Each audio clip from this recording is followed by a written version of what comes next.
So speaking of bias, right now, let's talk about data bias in dating apps. So a study, far before, of course, this event, right? I stumbled upon a study. I think it was carried out 3 months ago from University of Washington, and I think they did a collaboration with Carleton, a Carrie Maritim Carleton in America, though. And basically, what was it about?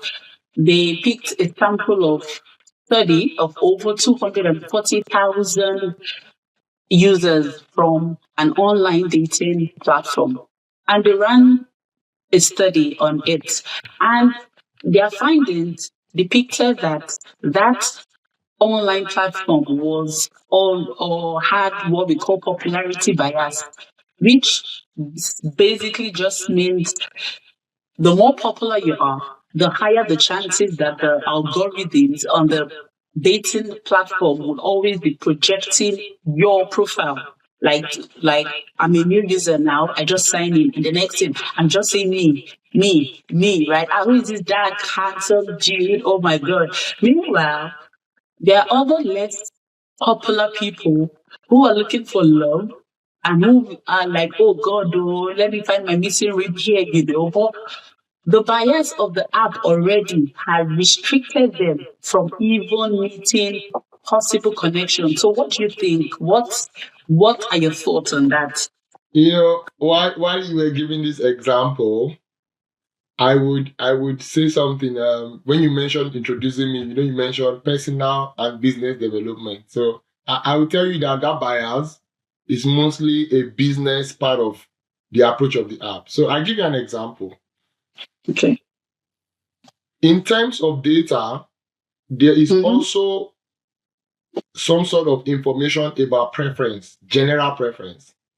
Okay. And 80% prefer certain types of body shapes, race, Okay. social status, Okay. lifestyle, Okay. So, in order for the app to gain its traction, it has to go in line with that preference. So, as much as there are other people that look like they will be shadowed banned, tech language, the reason is not because there is a bias against them, but it's a strategy that if this app would sell, if this app would have to make wave, then we need to put the prettiest people up front. We need to bring the classiest people. Because I don't want to come into an app and I see something that is not attractive in my first 10 slides. I probably leave the app. So it may be a bias, but it's the owners of the app have to create something that looks like it would both parties have to win. You, the user, and the app, because if I don't see what I like, then I won't encourage somebody to download. If I see what I like, I'm probably going to tell 10 people to download. That's a win for the app. When I see more of what I like, that is a win for me. So in a nutshell, would you say dating apps are reinforcing social bias, or are they really helping people connect better? Well, probability says the highest means generalism. So based on statistics, which I don't have, but I believe it to be, the app is not being biased. The app is just they're positioning themselves to win while helping people make genuine connections. Quote me, genuine connections. Yeah. I like that. So technically, there's still some bias in it, but at the same time, it's still helping people. So it's just like 50-50 balance, Win-win. right? It's a win-win, yeah.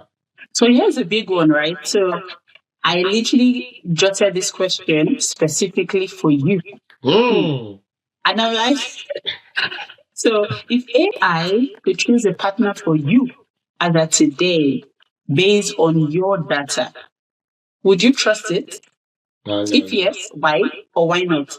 Because as a person, this is me now, audience, this is not just generic. As a person, I'm moved by character, and AI cannot judge character. Okay. Straight answer to your trap question. So you know, AI cannot judge character. Yeah, so this just reinforces the whole AI is just here to enhance but cannot replace the human part it's in anything. 50-50. So I'm in charge of no, I'm in charge. So I anchor a matchmaking fun Hmm, session on a UK app. It's a okay. WhatsApp app. And then we're talking about AI now. And somebody said something, because we are Africans mostly on the app. He says that with relationship, that they say is the way a food looks like. That is how It's you how will know you whether eat you it. want to eat it or not. True. The reason for that argument is that people are attracted to what they see before they are Okay. attracted to what they know. Yes.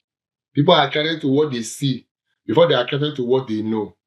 So, in favor of the app, you see something beautiful, it attracts you. You start engaging. When you now get to know the person, it will give you the opportunity to make the ultimate decision on whether to proceed or not.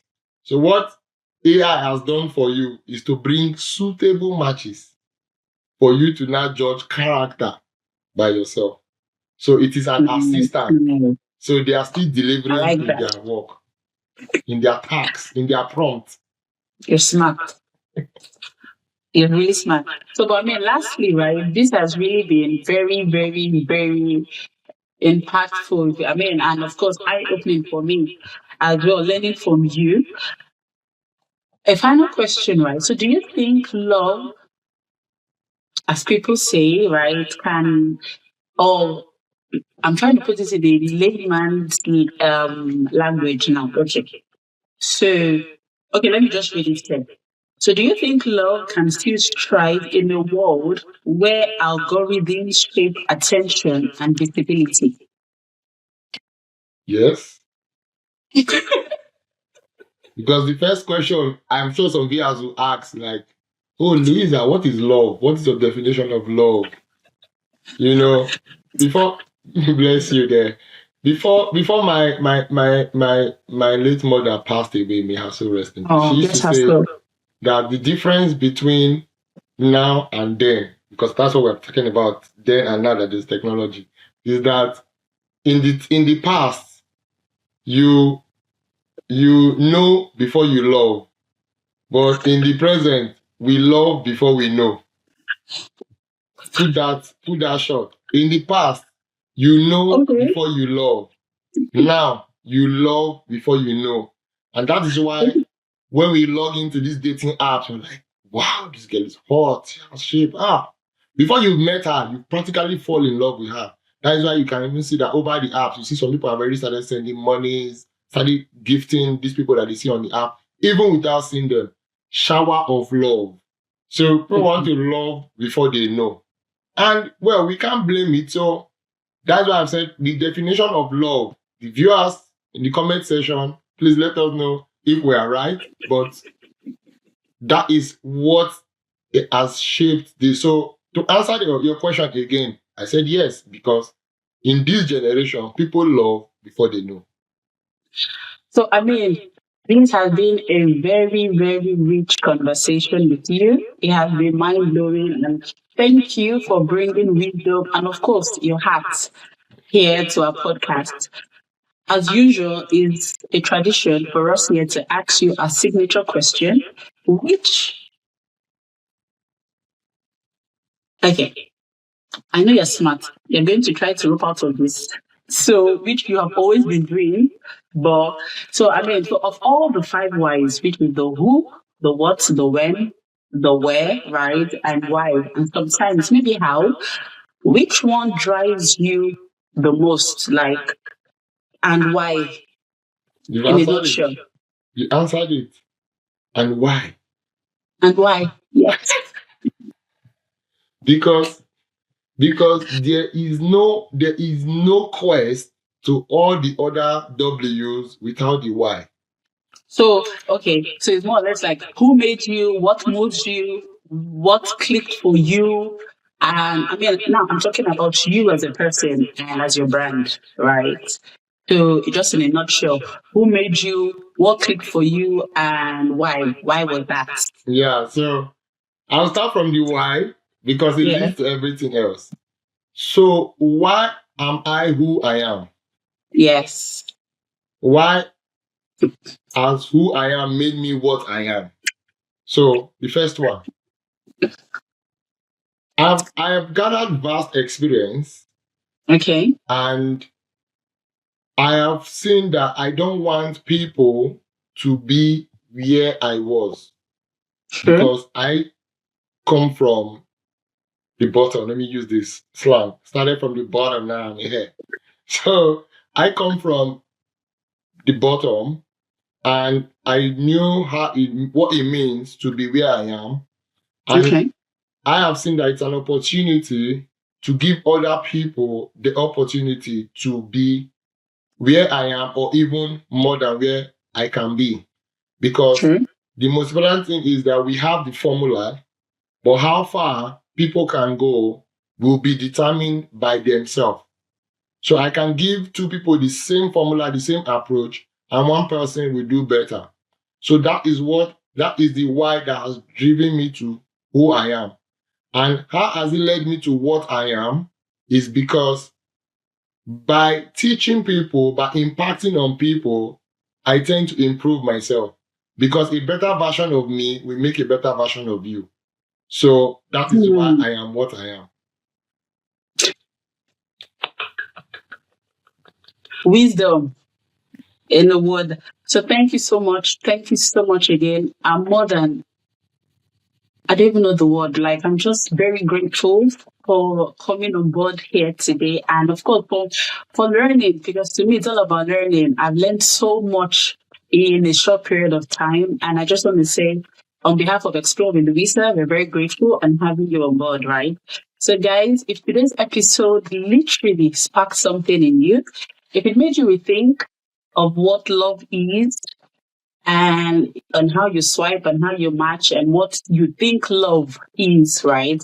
So, like this episode, share, subscribe, guys. Please, we need your support. Subscribe. And of course, until next time, remember it's okay to love, guys, but don't let the algorithm decide for you. So, next time, I remain your true host, Louisa, L to the O to the U to the I to the S A. Bye.